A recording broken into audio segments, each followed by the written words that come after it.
Outubro de 1997, Salão do Automóvel de Tóquio. O estande da Mercedes estava de festa. Estavam prontos para o relançamento da marca Maybach, de super luxo. A BMW já tinha adquirido a Rolls-Royce, queriam concorrer nesse mercado de super luxo. Só que chega uma notícia para o presidente da Mercedes, uma dessas notícias que você não quer ouvir nunca. Olha, acabou de capotar um Mercedes W168. Nada mais e nada menos que o Classe A, que era basicamente outro lançamento. E o pior dos pesadelos, acabou de capotar na mão de um jornalista especializado. Nascia aí um dos sistemas que tirou a Mercedes de um dos maiores apertos técnicos que já teve. Gosta de tecnologia automotiva? Então você está no canal certo. Dá paixão ao negócio.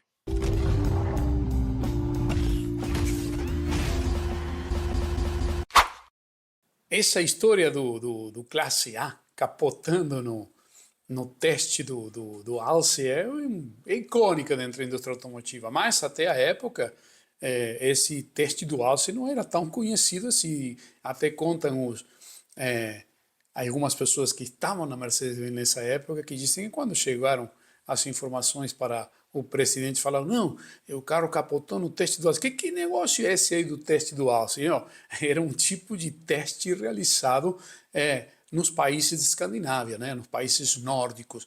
Esse especificamente foi feito na Suécia. Estavam realizando esse teste para uma revista especializada testando um grande lançamento que na época era da Mercedes, o Classe A. Aliás, vejam que curioso, na época a Mercedes estava apostando em dois polos completamente diferentes. Por um lado, lançando o Maybach, que é um carro de super extra luxo, e por outro lado, um carro mais urbano, como era o Classe A, vamos dizer assim, com um pouco mais de plástico do que a Mercedes acostumava colocar nos carros para concorrer no mercado, num segmento mais baixo, onde a Mercedes até o momento nunca tinha concorrido. Mas as expectativas, obviamente, eram de vender muito esse carro. Então, quando chega essa notícia, revoluciona a uma indústria, uma montadora. Por quê? Porque quando a gente fala de um teste com um jornalista especializado,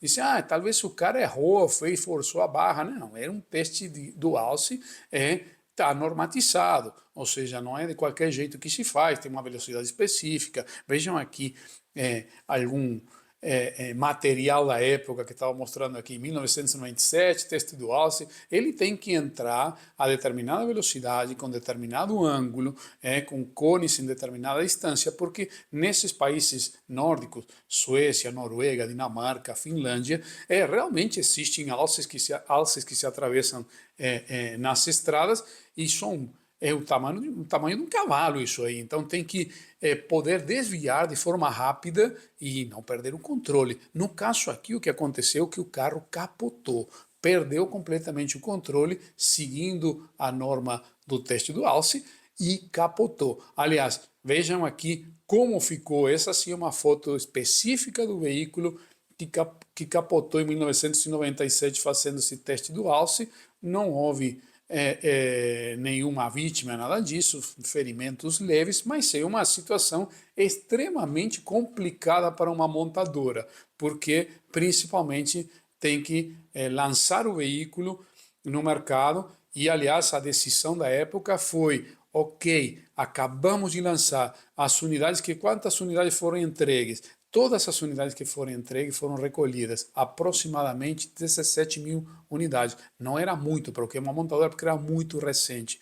Então, dava até para parar aí e entender o que pode estar acontecendo. Bom, e o que pode estar acontecendo tem a ver com perder o controle, perder a estabilidade. E aí é que surge a tecnologia que veio salvar a Mercedes desse grande aperto, porque quando uma montadora lança um veículo, uma plataforma nova, isso aqui é uma plataforma nova, são algumas centenas de milhares de dólares que se investe em vários anos de engenharia.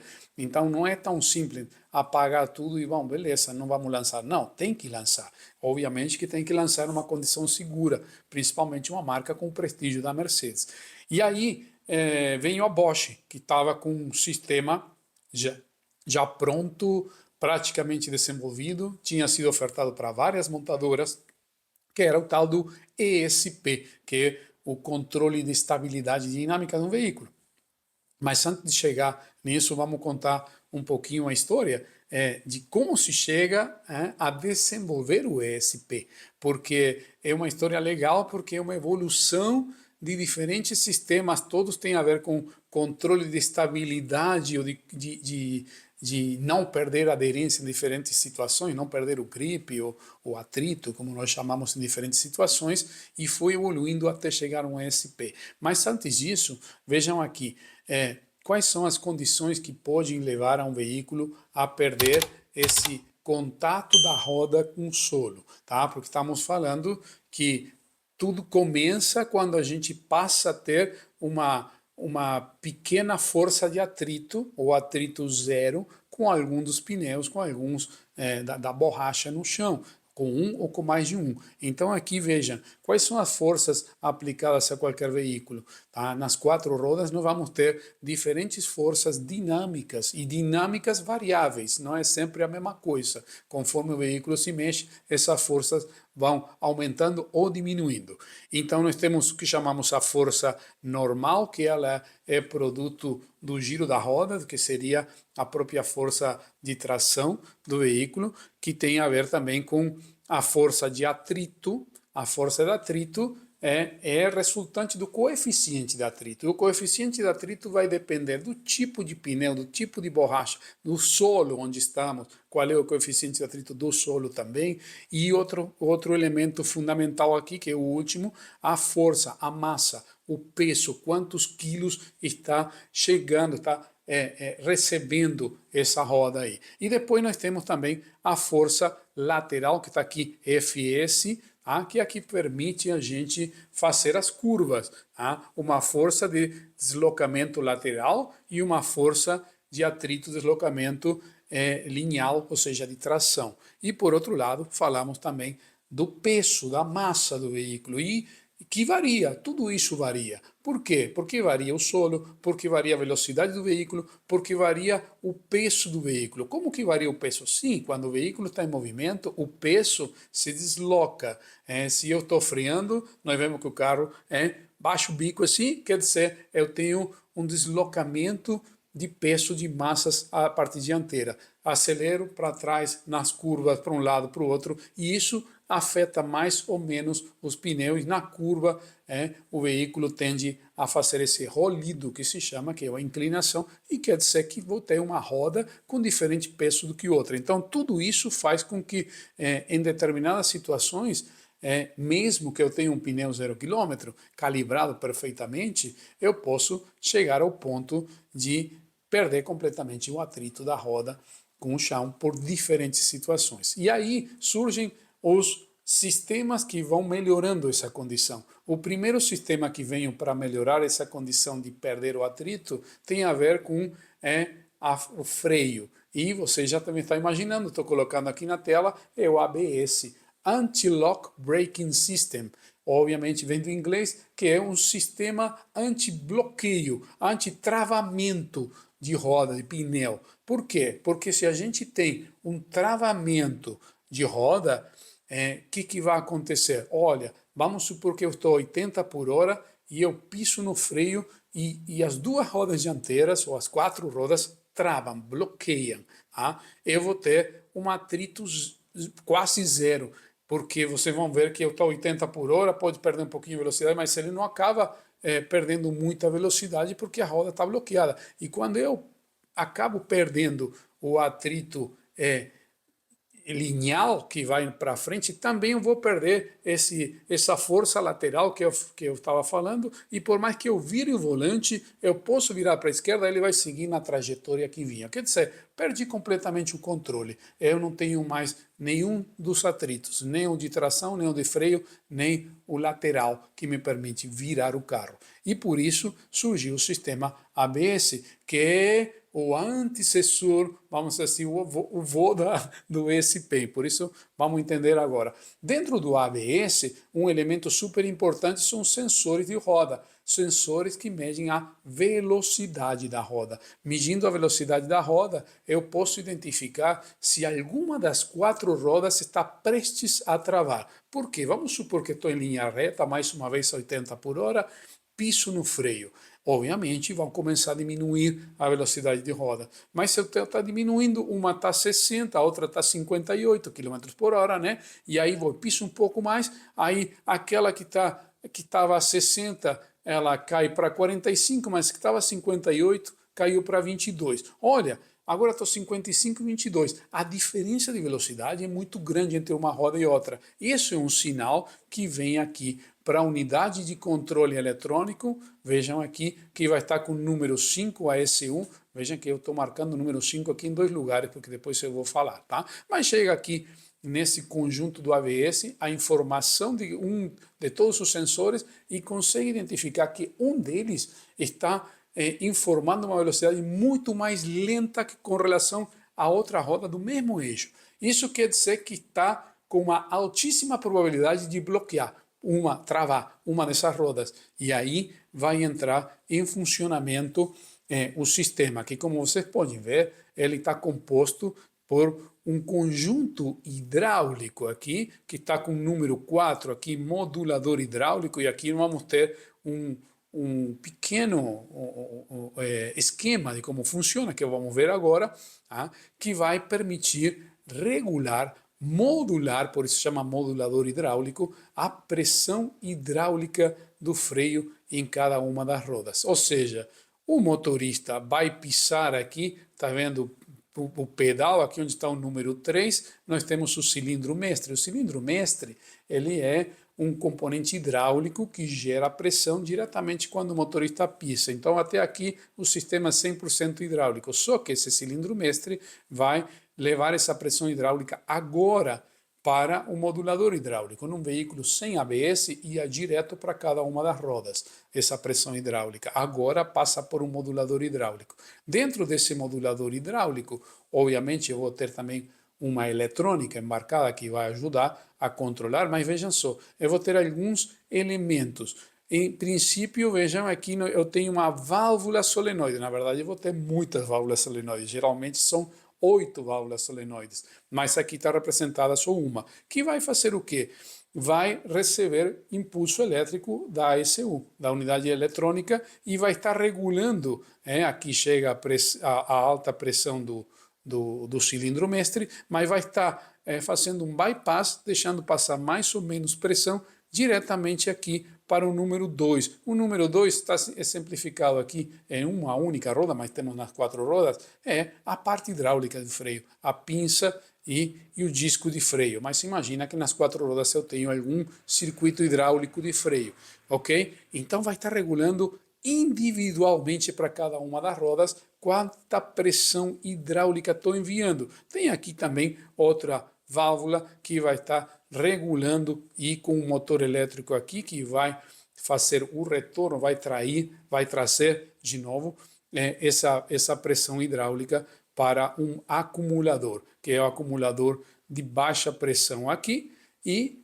dessa forma vai regulando. A bomba de retorno número 8 é um motor elétrico, vocês estão vendo aqui, esse formatinho do motor elétrico, vai estar atuando também conforme a unidade de comando. O que vai fazer então o ABS? A partir da identificação da diferença de velocidade entre rodas, vai modular a pressão hidráulica em cada uma das rodas, 4 rodas independentes, para tentar equilibrar o máximo possível a pressão de freada e evitar o travamento. Eu falei que tinha duas ECU, uma que está no conjunto hidráulico, essa que está aqui com o número 5 também aqui, é a que está fazendo o controle do motor. E é importante porque se comunica, na maioria das vezes, com o Redcam, e esse sensor de velocidade, os 4 sensores de velocidade, essa informação também é utilizada para calcular muitas coisas na eletrônica de controle do veículo. Então, por isso, aqui, essas duas unidades eletrônicas estão sempre conversando, poderíamos dizer assim. Muito bem, assim funciona um ABS, a grosso modo, com seus componentes. Tem muita parte técnica, se vocês têm interesse, podemos explicar mais em outro vídeo. Mas surgiu outro componente muito importante, outro elemento muito importante, uma evolução do ABS. Porque até agora, bom, agora controlamos que quando freia bruscamente, a gente não trave, e se não trava, mantemos a dirigibilidade. Opa, resolvemos um problema importante da estabilidade de um veículo, do controle direcional de um veículo. Mas existe outra situação, e quando eu acelero? E quando eu estou acelerando e uma roda quer patinhar? Por exemplo, vamos supor que eu estou parado, tive que parar no encostamento, fica uma roda apoiada no asfalto e do outro lado no encostamento que era de terra ficou outra roda apoiada. Quando eu saio acelerando, normalmente, ou falamos hoje, o coeficiente de atrito do solo é completamente diferente, tá? Então uma vai ficar aí patinhando, né? Ou eu tenho que subir uma entrada muito íngreme e eu tenho pouco coeficiente de atrito no chão, sei lá, tá molhado, é de pedra, é grama molhada, nossa, o atrito, o cara não quer subir. Como eu posso fazer para regular um pouco essa entrega de potência de cada uma das rodas, ou entrega do torque seria aí, giro dessas rodas, tá? Para não sair patinando. E aí surge o famoso ASR. Estou colocando aqui em tela ASR, Anti-Slip Regulation System seria. É um sistema anti-patinamento, né? Para evitar o deslizamento das rodas no momento da tração. Tá? É o controle de tração, como muitas vezes ouvimos por aí. O que muda? Olha, não vamos ver tudo que tinha o ABS, é uma evolução do ABS. Tem o mesmo modulador hidráulico que agora ganhou uma função. Sabem, nós tínhamos aquele motor elétrico que usávamos para fazer o retorno do fluido, para aliviar a pressão também com a eletroválvula. Agora nós temos também motor elétrico que pode funcionar como uma bomba hidráulica. Então o que acontece? Continua tendo mais ou menos a mesma quantidade de solenoides de eletroválvula para controlar a pressão hidráulica em cada uma das rodas. O ABS continua existindo, ele alivia a pressão, mas agora, a partir desse novo tipo de módulo, eu posso também gerar pressão, ou seja, consigo frear uma roda sem que o motorista pise no freio. Ou seja, modulando pressão hidráulica, eu vou conseguir ir freando uma roda independentemente da outra, como já tínhamos. A eletrônica controlando o sensor de velocidade de roda, agora eu passo a ter um controle de tração que funciona também quase como um diferencial eletrônico também. Eu consigo velocidades de roda diferentes a partir de frear mais ou menos uma roda. Outra evolução importante, estão vendo aqui ao lado, vejam só, os sensores que passaram a ser utilizados dentro dos sensores de roda, eles evoluíram também. No começo, eram sensores puramente indutivos, ou seja, geravam sinal a partir da variação de um campo magnético. Agora, são sensores que se conhecem como indutivos ativos, ou alguns que trabalham até com um protocolo como o Rochester, por exemplo. Mas vamos pensar nos indutivos ativos. Eles já recebem uma alimentação elétrica e a própria roda que antigamente era dentada, agora geralmente é um ímã multipolar, e esse ímã multipolar vai gerando uma variação muito precisa do campo magnético ao ponto tal que ele consegue medir roda parada, que era uma coisa que a gente não conseguia no passado, roda parada, 3, 6 km por hora, muito baixo, não media, precisava andar a mais de 8, 12 km por hora, abaixo disso não gerava. Agora, desde zero, roda parada está medindo, até 1 km por hora está medindo. E outra coisa, consegue medir até o sentido de giro, se o carro está indo para frente ou saindo para trás. E para que serve isso? Vocês já devem ter visto, né? Quantos veículos tem esse sistema de hill control? Ou seja, quando o carro está subindo e a gente solta o pedal do acelerador e temos que retomar, arrancar de novo, não vai para trás. Tem um sistema que freia ele e você consegue sair sem o carro se deslizar para trás. Por quê? Porque esses sensores, um em cada roda, conseguem informar esse tipo de sensores. Se o veículo está andando para frente e para trás, então aqui é fácil frear as rodas e permitir que o motorista saia tranquilamente sem deixar ir o veículo para trás. Tudo isso é a partir do sistema ASR. Quer dizer, eu acelero e se eu vou perder a tração, vai travando um pouco a roda, eu consigo sair. É um bloqueio para não perder a tração. Imagina os países que tem neve, isso aí é tremendo, isso ajuda muito. E não aplica só em veículos, tá? Aplica em caminhões, aplica em ônibus também. Então, agora, vejam só, temos um sistema que evita o travamento de roda e temos outro sistema que consegue frear o carro, as rodas do carro, de forma independente. Estamos chegando pertinho à revolução do ESP. O ESP é o próximo tema aqui, olha, é o próximo sistema. Por quê? Porque agora, incrementando alguns sensores específicos, nós vamos conseguir fazer muito mais funções no carro. Por quê? Vejam só, estou colocando aqui ESP, Electronic Stability Program, ou seja, Programa Eletrônico de Estabilidade. Assim que chamou Bosch, assim que patenteou Bosch. Tem outras montadoras que utilizam outra nomenclatura, alguns utilizam ESC, Electronic Stability Control, mas ESP talvez seja o mais famoso porque responde até ao criador, né, desse sistema que foi a Bosch. Vejam só, nessa tela que nós estamos vendo aqui, continuamos tendo um módulo, que seria o módulo do ASR, que vimos anteriormente, com as mesmas funções, mas se incrementaram outros elementos. Por um lado, sensor de roda continuamos tendo, roda dianteira, roda traseira, mas que mais incrementaram? Esse aqui é um sensor que está medindo a pressão com qual se está aplicando o freio, a pressão hidráulica, que ajuda muito. Tá? Esse outro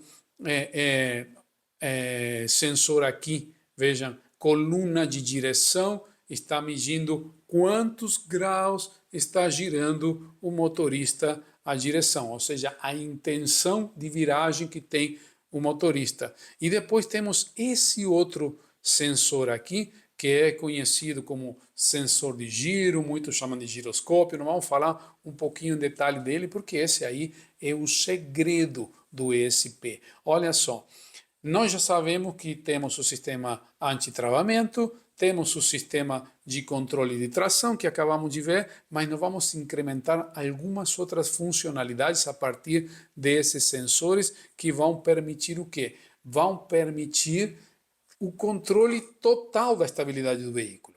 Por quê? Porque não acontece muitas vezes em alta velocidade ou em ruas que não tem muita aderência, que o motorista vira o volante e o veículo quer seguir reto, sai de frente, ou o motorista vira muito o volante e sai de traseira. Como corrigir isso aí? Vejam só, por um lado, nós vimos que com a ASR nós temos uma possibilidade de frear as rodas de forma independente. E frear uma roda permite mudar a trajetória de um veículo. Eu não sei se vocês já tiveram a oportunidade, não é uma coisa que estou recomendando, mas já aconteceu com vocês, está dirigindo um carro que por algum motivo, principalmente os carros mais antigos, tem uma roda que freia mais do que outra. Tá? A roda esquerda está freando mais do que a roda direita. Então, quando você pisa o freio, esse veículo vai puxar para a esquerda, se era a esquerda que estava freando mais do que a direita, ou vice-versa. Por que acontece isso? Olha, porque a velocidade de giro é diferente. Tá? Essa que está freando mais vai conseguir diminuir muito mais a velocidade de giro, vamos ter uma força maior aplicada nessa roda, se lembra a força que estamos vendo bem no começo, e o atrito dessa roda vai ser maior. Então, por esse simples motivo, o carro vai virar para o lado que a roda gira mais lento, ou seja, a roda que freou mais. Agora, eu posso provocar isso de forma controlada a partir da eletrônica. Se eu sei que freando mais uma roda eu posso retomar uma direção ou corrigir uma direção de um veículo, é exatamente o que o ESP tem que fazer. Mas, ao mesmo tempo, o ESP tem que saber qual era a intenção do motorista. A intenção do motorista era virar para a esquerda e o carro não virou. Como sabe que a intenção era virar para a esquerda ou virar para a direita? Porque tem esse sensor aqui, que é o sensor que vai atrás do volante, que está olhando exatamente a posição angular do volante. Essa posição angular do volante é interpretada pela unidade eletrônica do motor, ou do SP aqui, como a intenção de giro do motorista. E por outro lado, a gente tem que ter outro sensor, que é esse aqui, é o sensor de giro, que tem que conseguir interpretar. Olha, o motorista tem o desejo de virar, não sei, vamos supor, 15 graus à direita, mas o veículo não está virando 15 graus à direita. Então, o que é que eu posso fazer? Aí que vai ter uma intervenção nas rodas. Tá? Vai estar freando a roda, que vai colocar uma roda independentemente da outra para colocar o veículo na trajetória. Isso, vejam aqui nesse outro slide, esse sensor YAW, Rate Sensor, Yaw Sensor, como podemos chamar, o sensor de giro, é a grande descoberta. Hoje, nós temos esse sensor aplicado em praticamente tudo. Imaginem que estamos falando que isso foi aplicado em 1997. Em 1997, Bosch patenteou esse sensor, essa eletrônica que permite, na verdade, medir qualquer mudança de direção em vários eixos. Por exemplo, um acelerômetro também sabe quanto que está indo ou freando o veículo, quanto que está virando para a esquerda, para a direita, qual é o ângulo para cima ou para baixo. Então, assim, em basicamente todos os eixos. E esse sensor, hoje, nós vemos até nos nossos celulares aplicado. Esse sensor o que permite você virar o celular e virar a tela, porque tem um sensor que está medindo o rádio de giro, a inclinação, a intenção de giro com muita precisão, a mudança angular de um objeto em movimento. E isso aqui foi a revolução que permitiu fazer o ESP, porque a partir desse sensor se consegue identificar qual é a intenção do motorista e qual é a ação ou a dinâmica do veículo e poder corrigir a dinâmica do veículo conforme a intenção do motorista. Sendo assim, é aquela situação que eu estou na estrada andando a uma certa velocidade e vamos supor que cai um objeto na frente de meu carro, eu tenho que fazer um desvio muito violento. Tá? Eu vou fazer esse desvio, mas esse giro do volante vai ser muito mais forte do que a física permitiria. Então, o veículo, nesse primeiro momento, vai ter uma tendência a sair de frente, a seguir numa direção, mas o sensor de ângulo de giro do volante está informando para a eletrônica, assim, olha, esse motorista está querendo virar, não sei, 30 graus, e na verdade o carro só mudou 5 graus. Então, aí vai ter uma intervenção no sistema, vai frear a roda correspondente ao lado de giro que quer virar esse carro, tá? E vai ajudar a corrigir essa trajetória. Muitas vezes, instintivamente, o próprio motorista vai fazer um contravolante para virar o carro outra vez na linha reta, porque já desviou desse objeto, por exemplo. E aí, muitas vezes, o veículo vai ter uma tendência, ao contrário, a sair de traseira. Para que isso não aconteça, o sistema também pode entrar freando, diminuindo uma velocidade da roda traseira ou dianteira correspondente para retomar a trajetória. Isso vai estar fazendo o ESP, um controle de estabilidade. Isso foi o que permitiu o Mercedes-Benz Classe A se transformar de um carro que capotava no teste do Alce a um carro que é quase impossível de capotar. Virou um dos carros mais seguros do mercado na época, porque o sistema ESP, quando percebia a mudança de ângulo de direção, a dinâmica do veículo ou a tentativa até de inclinação do veículo, já estava freando rodas correspondentes à retomada da trajetória, e o veículo retomava a trajetória de forma muito rápida. Faz até hoje. Só que, imagina, em 1997, isso aí é uma grande revolução. Tanto é que o sistema ESP, depois de muitos anos, em 2014, se tornou obrigatório para todos os veículos na Europa e nos Estados Unidos.